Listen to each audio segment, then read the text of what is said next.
Not enough for anyone to gasp, just enough for the crystal to whisper against itself, a sound like ice cracking on a winter lake, high above 400 guests who had all agreed, without saying it, to hold their breath. Somewhere near the back of the ballroom, a champagne flute slipped a quarter-inch in a waiter's white glove before he steadied it.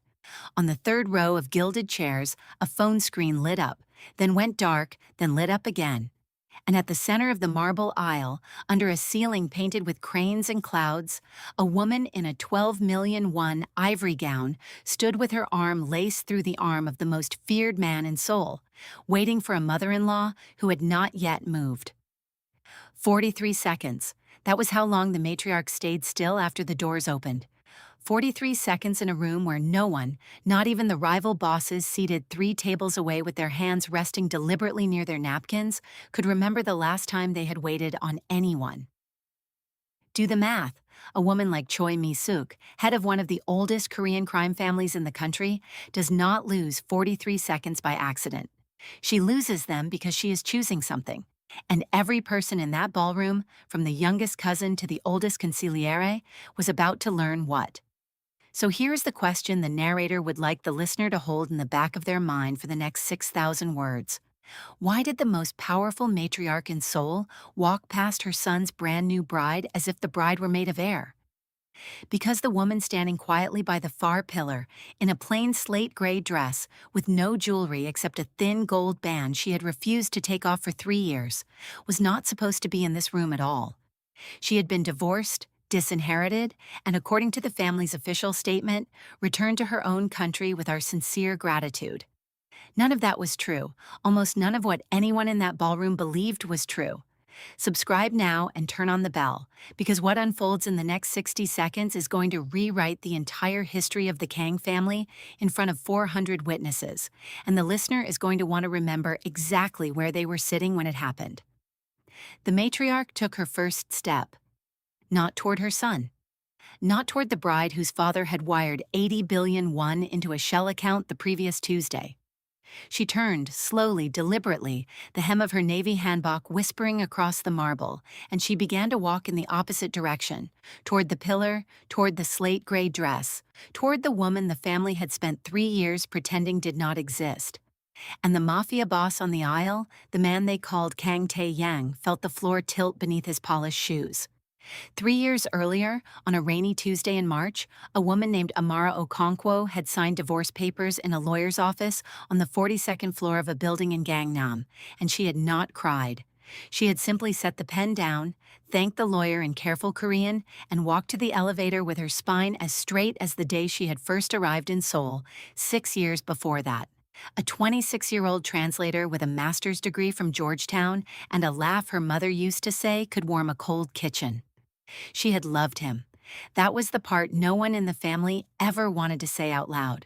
She had loved Tae-yang the way a person loves the last honest thing in a dishonest world, completely, quietly, without conditions.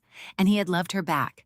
The narrator can confirm this, because the narrator has seen the letters he wrote in the 2 years after the divorce, the ones he never sent, the ones locked in a drawer in his study behind a photograph of his father. But love, in the world Kang Tae-yang had inherited, was a currency the accountants did not recognize. The family had needed an alliance. A rival syndicate in Busan had grown too strong, too greedy, too curious about the Kang shipping lanes. A marriage would settle it. A Korean marriage, a traditional marriage. A marriage to a woman named Han Ji-eun, whose father owned the second largest port in the South, and who had once, at a charity gala in 2019, described Amara to a reporter as a very interesting choice considering. Considering what? The reporter had asked. Ji-eun had only smiled. That smile, practiced, small, poisonous, was the same one she wore now as she stood beside Tae-yang in her ivory gown and watched her new mother-in-law walk away from her. Her fingers tightened on his forearm.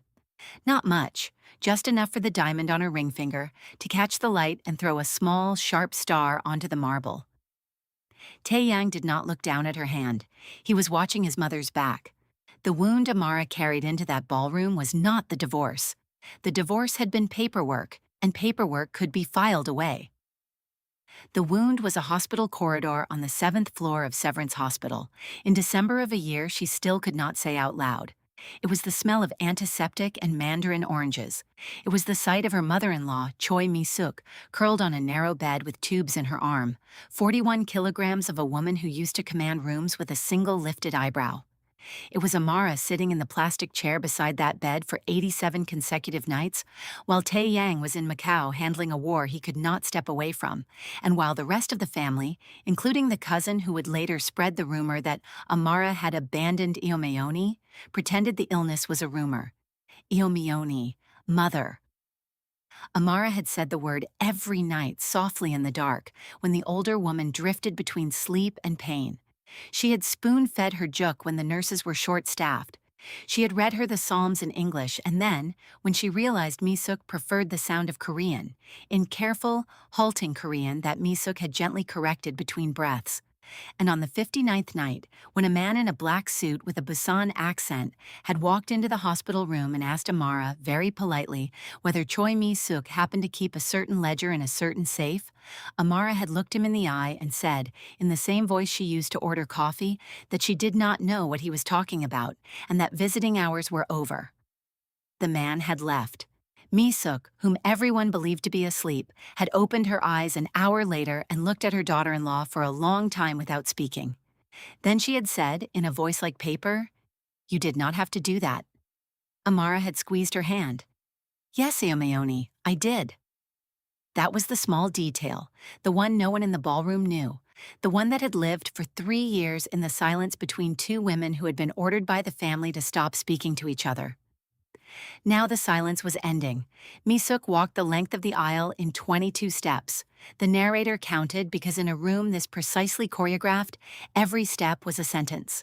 22 steps past the bride, 22 steps past her son, 22 steps past the uncle who had drafted the divorce papers, and the cousin who had spread the rumors, and the family lawyer who had, only that morning, congratulated her on moving forward.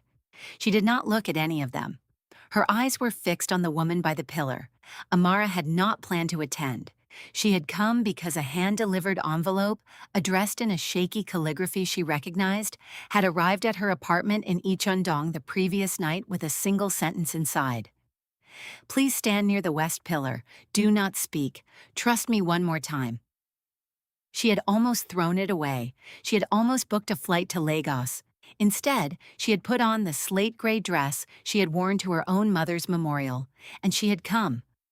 Now Mi-suk was standing in front of her, 6 inches shorter, 68 years old, wearing the jade hairpin her own mother had worn at her wedding in 1971. The older woman lifted her arms. Somewhere behind them, someone, a cousin, a rival, no one would ever agree later, dropped a champagne flute. It shattered on the marble with a sound like a small bell breaking. Nobody turned to look. Mi-suk pulled Amara into an embrace, and she held on, and the room understood, in a single collective inhale, that the wedding was over before it had begun. Kang Tae-yang's hand went cold inside his bride's grip. He had spent 38 years learning how to control a room. He had ordered executions with a nod. He had negotiated peace with the Yakuza in a tea house in Kyoto without raising his voice. He had buried his father in the rain and not shed a tear because his mother had asked him not to. And now, watching his mother press her cheek against the shoulder of the woman he had been forced to sign away, he could feel the muscles in his jaw doing something he could not command them to stop. Han Ji-yoon's smile had not moved, but her eyes had. The narrator noticed this because the narrator notices everything. Her pupils had contracted the way pupils contract when a predator realizes it has walked into a trap set by something older and quieter. Her fingers on Tae-yang's arm were no longer relaxed. They were gripping. There was a small, bright crescent forming under her thumbnail where it pressed into the wool of his tuxedo sleeve. "Tae-yang si," she said under her breath, in the tone of a woman who had never in her life been ignored at a party. "Do something." He did not answer, because in that moment, Kang Tae-yang was doing the only honest thing he had done in 3 years. He was watching. He was watching his mother, whom he had believed hated the woman by the pillar, embrace her as though embracing a daughter she had almost lost. He was watching Amara, whose face he had trained himself not to picture in the dark, close her eyes and breathe out 3 years of held breath. He was watching 400 people, some of whom had celebrated her exile with champagne in this very ballroom, avert their eyes because they could not bear the shape of their own hypocrisy. The balance of the room had shifted, and everyone in it could feel it. Misuk pulled back, but only a little. She kept one hand on Amara's cheek, thumb resting against the small scar near her jaw. The scar Amara had gotten the night she'd stepped between Misuk and a falling IV, stand in room 704. The matriarch turned her head without letting go and spoke for the first time. Her voice was not loud. It did not have to be. "My daughter," she said in Korean, and the microphones on the wedding arch caught it and sent it, small and clear, into every corner of the ballroom, "has come home." The uncle in the third row set down his glass. Han Ji-eun's father, a broad man with a shipping empire and the manners of a bulldozer, half rose from his chair. He looked at Tae-yang. He looked at the matriarch. He looked at his daughter, whose ivory gown suddenly seemed enormous around a body that had gone very small inside it.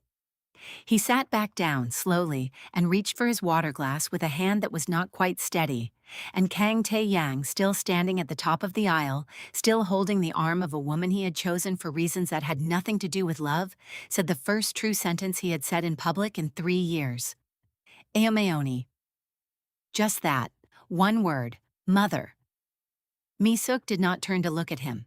She was still holding Amara's face. "You may greet your bride now," the matriarch said, in a voice pitched precisely so that the front 8 rows could hear it. "Or you may greet your wife, but you will not do both." The pause that followed lasted 6 seconds. 6 seconds in which 400 people did the arithmetic. 6 seconds in which Han Ji-eun's father understood that 80 billion won had bought him a photograph, not a family. 6 seconds in which the cousin who had drafted the guest list realized his name was going to be on a very different kind of list by morning. 6 seconds in which Kang Tae-yang, for the first time since he was 14 years old, felt the floor beneath his feet belonged to someone other than himself. He let go of Han Ji-eun's arm. She stared at him. Tae-yang. He did not look at her. He was already walking, not toward Amara, not yet. He was walking toward the microphone at the head of the aisle, the one that had been set up for his vows. He reached it, adjusted it a quarter inch, and looked out at 400 people who had believed 90 seconds earlier that they were about to witness a coronation. "There will be no ceremony today," he said. His voice was calm. His voice was always calm. That was what made men afraid of him. "The family," he continued, "owes an apology. It will be delivered in 3 parts. The first part, tonight. The second, by the end of the month. The third, for the rest of my life." He paused. He looked finally at the woman in the slate-gray dress. "Amara si," he said. Not Amara, not the intimate form. Not yet. He had not earned that. "If you will allow me the honor, please stay." Amara did not answer. She looked at Misuk. Misuk nodded once. Amara turned her eyes back to Tae-yang. 6 years of a marriage and 3 years of silence passed between them in a single breath. "I will stay," she said. In Korean. In the register a wife uses to a husband, not the register a stranger uses to a boss. The room heard it. The room understood. Han Ji-eun made a sound then, small and involuntary, like a child who has just realized the birthday party is not for her. Her father was already on his feet. Her mother was already gathering her clutch. 2 of the Han family's bodyguards were already moving toward the aisle with the practiced efficiency of men who had done damage control at other weddings, though never one quite like this. Here is a question, and the narrator genuinely wants to know the answer. If the listener had been standing in that ballroom, in a rented tuxedo or a borrowed dress, watching a matriarch choose the disgraced daughter-in-law over the political bride in front of 400 witnesses, would the listener have stayed silent the way most of the guests did out of fear of the family? Or would the listener have stood up and clapped? The comments below are open and the narrator will read them. Because what happened next, in the private drawing room on the 2nd floor of the Kang estate 90 minutes after the ballroom emptied, is where the real story began, and where the listener is going to learn that Han Ji-eun was not the villain of this story. She was only the decoy. The real villain had been sitting 3 rows behind the matriarch, applauding politely for the entire ceremony. His name was Kang Jun-ho, and he was Tae Yang's uncle, his father's younger brother, the family's chief financial strategist, and the man who, 12 years earlier, had personally introduced a young translator named Amara Okonkwo to his nephew at a diplomatic reception in Incheon. The narrator wants the listener to hold that detail. He introduced them. He smiled at their wedding. He hugged Amara when she cried at his brother's funeral. And then, in the spring of the year the divorce papers were signed, he had done 3 things. He had hired a private investigator to follow Amara for 90 days, hoping to find something that could be used to force her out cleanly. He had found nothing, because there was nothing to find. And so, in the absence of a scandal, he had manufactured one. A photograph, taken at a wrong angle in a Seoul hotel lobby, of Amara helping a visibly drunk business associate into a taxi. A caption, whispered into the right ears at the right dinners, suggesting the associate was more than an associate. A phone call to Mi-suk, made from a burner phone, from a concerned friend of the family, informing the matriarch that her daughter-in-law had been seen in compromising circumstances. Mi-suk, weakened from her illness, exhausted from a war she did not understand, had believed him. She had believed him for 11 days. On the 12th day, she had asked the family driver, a man named Old Park who had served the Kang household for 41 years, to quietly verify the story. Old Park had returned 3 days later with the truth, that the drunk associate was the husband of Amara's colleague, that Amara had put him in the taxi to protect him from a scandal of his own, and that the photograph had been sold to a broker who worked exclusively for Kang Jun-ho. Mi-suk had said nothing. That was her first mistake, or her first strategy. The narrator has not yet decided which. She had said nothing because by that time, the divorce papers were already signed. Amara was already gone, and Mi-suk had realized, sitting alone in her study on the night of Old Park's report, that her brother-in-law had not simply wanted Amara out of the family. He had wanted Mi-suk isolated. Without Amara, there was no one in the household who was not on Junho's payroll. Without Amara, the matriarch was alone in a house full of men who called her Aomeoni and reported to someone else. So she had waited. For 3 years, she had let Junho believe he had won. She had let Taeyang mourn in silence. She had let the family push forward with the political marriage to Han Ji-eun, because a wedding, Mi-suk understood, was the only occasion at which 400 witnesses could be gathered in one room without arousing suspicion. The hug had not been an accident. It had been a summons. Now in the drawing room on the 2nd floor, Mi-suk sat in a high-backed chair upholstered in the same navy silk as her hanbok. Amara sat across from her on a low sofa, still in the slate-gray dress, still holding a cup of barley tea that had gone cold in her hand. Taeyang stood by the window, his back to both of them, watching the last of the wedding guests being ushered into black sedans on the gravel drive below. And in the doorway, flanked by 2 of the household's oldest guards, stood Kang Jun-ho, in a charcoal suit, with a small, confused smile on his face, as if he had been invited to a family meeting whose agenda he had not been given. He had not. Mi-suk did not look at him when he entered. She was looking at Amara. "Sister-in-law," she said in Korean, in a voice that was not gentle. "Read the letter, please." Amara set down the tea. She reached into a small envelope that had been placed on the low table between them and drew out 3 sheets of paper. She began to read aloud in careful Korean dates and amounts and account numbers. The dates ranged from 6 years earlier to 7 weeks earlier. The amounts, when totaled, came to $412 million. The account numbers were split among 4 banks, one in Singapore, one in Zurich, one in the Cayman Islands, and one, most damningly, in a small private institution in Busan owned on paper by the father of Han Ji-eun. Junho's smile did not move, but the narrator noticed again that his left hand had begun to tremble. Not much, just enough for the signet ring on his little finger to click softly against the button of his jacket cuff. Amara reached the last page. She looked up. She looked at Taeyang's back at the window. She looked at Mi-suk. She looked finally at Junho. "The last transfer," she said, "was made 3 days ago. It was intended to be the dowry payment from the Han family to a numbered account in Zurich, which you were to access 24 hours after today's ceremony. The Han family believes the account belongs to the Kang estate. The Kang estate has no record of the account. It belongs to you. Junho laughed. It was a small, careful laugh. Sister-in-law, whoever gave you these documents has misled you. I would be happy to sit down with the family accountants tomorrow and— Old Park gave them to me, Amara said. The laugh stopped.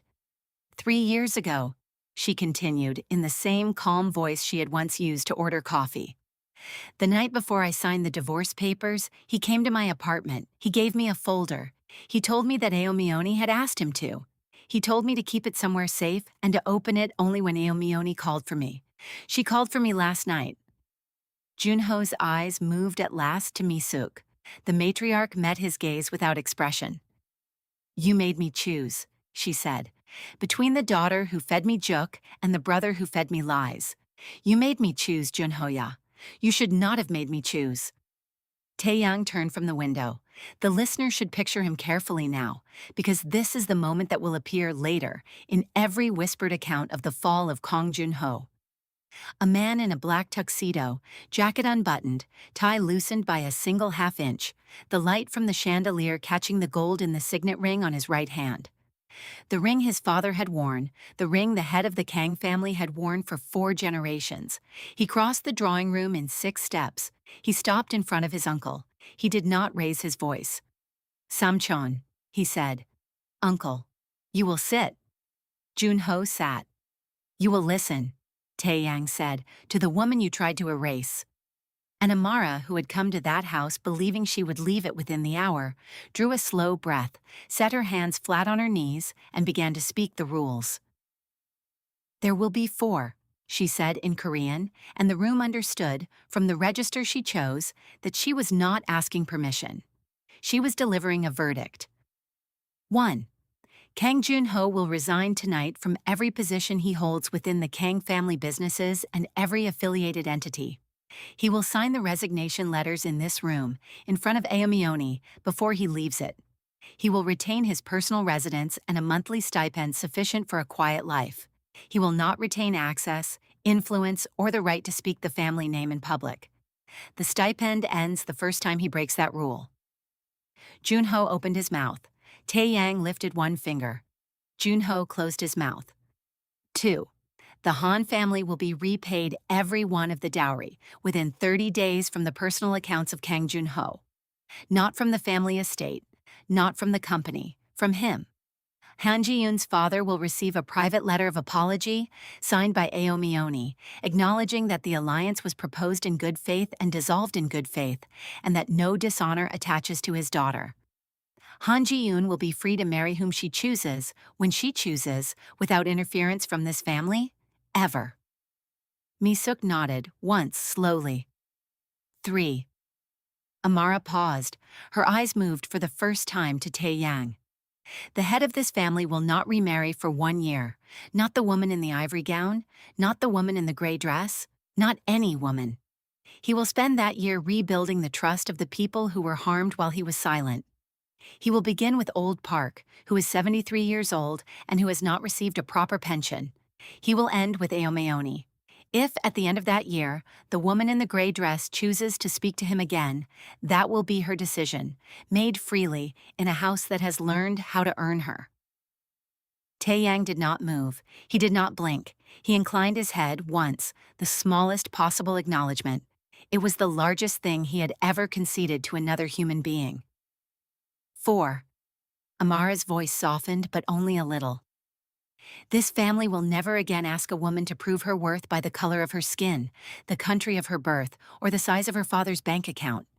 The next time a Kang son or daughter falls in love, the family will meet the beloved with tea, not a lawyer. If that is a rule this family cannot keep, the family will not keep me either, and I will not come back a 3rd time. The silence that followed was not the silence of the ballroom. The ballroom silence had been a held breath. This one was a decision being made, 4 separate times, by 4 different people in a room the size of a small chapel. Misuk was the first to speak. Agreed. Taeyang was the second. Agreed. Junho did not speak. He was staring at the carpet. One of the guards behind him shifted his weight, a small, polite movement that carried, in that room, the weight of a locked door. Amara stood. She walked to the low table. She picked up her cup of barley tea. She looked at it, and then, without hurry, she poured it into a small, potted orchid on the sideboard. The orchid Misuk had kept alive for 11 years. The orchid Amara had watered every Sunday of her marriage. The old woman watched her do it, and for the first time that evening, smiled. "Sister-in-law," Misuk said softly, "stay for dinner." Amara did not answer immediately. She looked toward the window, where Taeyang had returned to stand, his back once again to the room, his shoulders held in the exact posture of a man who was afraid to hope out loud. She crossed to him. She stopped a full arm's length away, close enough to be heard, far enough to be clear. "Taeyang," she said. Just his name, first name, no honorific. He turned. She looked at him for a long moment. There were things she could have said, things a lesser story would have made her say. Explanations, accusations, forgiveness offered like a gift or withheld like a weapon. She said none of them. "I was tired," she said. 3 words. In English, because it was the language she had first said "I love you" in on a bench by the Han River, in a rain she still remembered by its temperature. His eyes closed. "I was wrong," he answered. 3 words, in the same language. She did not touch him. He did not touch her. But somewhere in the 2 feet of air between them, 6 years of a marriage and 3 years of a silence agreed quietly to sit down at the same table again and see.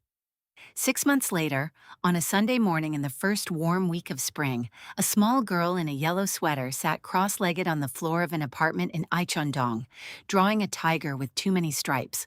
Her name was Amaya. She was 4 years old. She had been born in Atlanta in a hospital her mother had chosen specifically because it was 7,000 miles from Seoul, and she had never met her father because her mother had not been ready.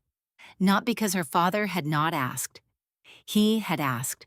He had asked gently every month for 3 years, through a lawyer, through a letter, through Old Park, who had made 2 quiet trips to Georgia on his own dime. Amara had said each time, "Not yet."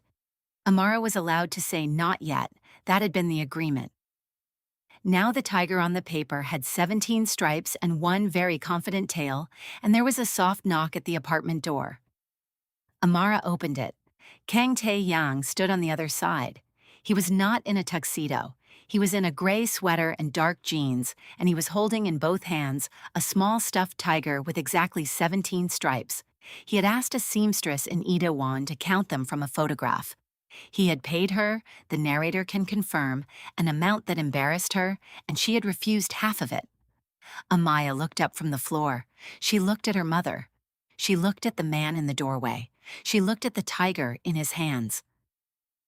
"Iyama," she said, in the careful, bilingual sing-song of a child who lived in 2 languages at once. "Is that the appa you told me about?" Amara did not answer. She stepped aside. Tae-young knelt, not in the doorway, not in the hall. He knelt on the wooden floor of the apartment, 3 feet from his daughter, and he held out the tiger, and he did not speak, because he had learned in the last 6 months that the most powerful men were the ones who said the fewest words. Amaya considered him for a long time. Then she stood up, walked over, took the tiger with both hands, and looked at it very seriously. "He has the right number of stripes," she said, in English. "I counted," Taeyang answered. She nodded, as though this were the correct answer to a test she had been administering. Then she turned, walked back to her drawing, and without looking up, said, "You can sit on the floor, but not on the rug. The rug is for tigers." He sat on the floor, not on the rug. Amara, standing in the kitchen doorway with a hand pressed lightly to her mouth, watched them for a full minute before she trusted herself to move. When she did, she went to the stove, put on water for tea, and let a single tear fall into the sink where no one would see it. That was allowed. That had also been the agreement with herself. There was one last piece of ambient danger, and the listener deserves to know how it ended. Kang Jun-ho had, in the 3rd month after the wedding that wasn't, attempted a final quiet move, a meeting with a rival family in Incheon, a whispered proposal. a hint that certain documents, if released, could destabilize the Kang matriarch's position. He had not counted on the fact that old Park, who was 73 and who had received a very proper pension in the first week of that first month, still drove the family car on Wednesdays. He had not counted on the fact that Mi Suk, restored to full authority and full appetite, had spent the intervening months rebuilding every alliance her brother-in-law had quietly poisoned. He had not counted on the fact that the rival family in Incheon had a matriarch of their own, a woman named Yoon Hae Ryung, who had once been a nurse on the 7th floor of Severance Hospital and who remembered very clearly a young black woman who had sat by a sick stranger's bed for 87 nights and asked for nothing. The proposal, when it reached Hae Ryung's ears, was declined before it was formally offered. A single phone call was made, a single cup of tea was poured in a garden in Seongbuk-dong between two matriarchs who had, until that afternoon, never spoken. By the time Kang Jun-ho returned to his apartment that evening, his stipend had been suspended, his passport had been quietly flagged, and his signet ring had been requested by courier for return to the family vault. No shots were fired, no blood was spilled. Two grandmothers over tea had ended a war. That, the narrator would like to note, is how power actually works in the world the audiobook listener has been taught, by lesser stories, to imagine as violent. The loudest men lose to the quietest women, every time, and the only sound in the room is the pouring of tea. On a Saturday in early June in a small chapel on the grounds of the Kang estate, Choi Mi-suk renewed her wedding vows to the memory of her late husband. It was not a ceremony the family had planned.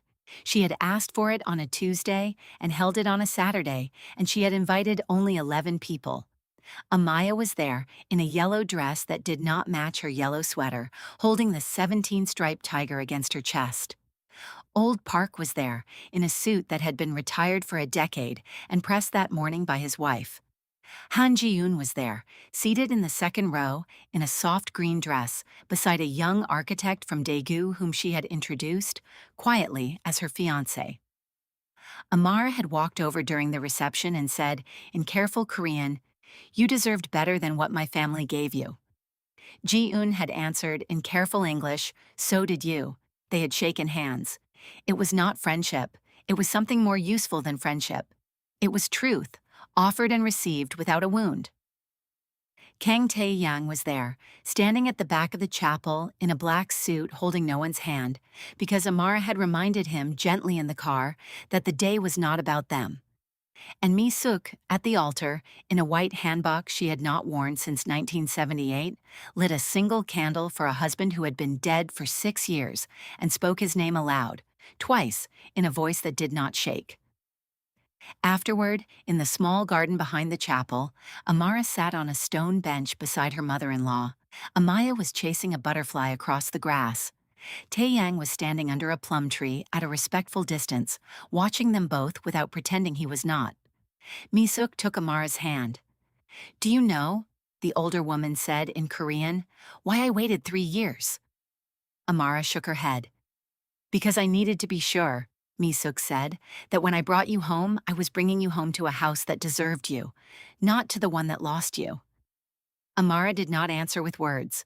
She lifted the older woman's hand and pressed it briefly to her cheek, to the small scar near her jaw that Mi-suk's thumb had rested against, 6 months earlier, in a ballroom full of witnesses.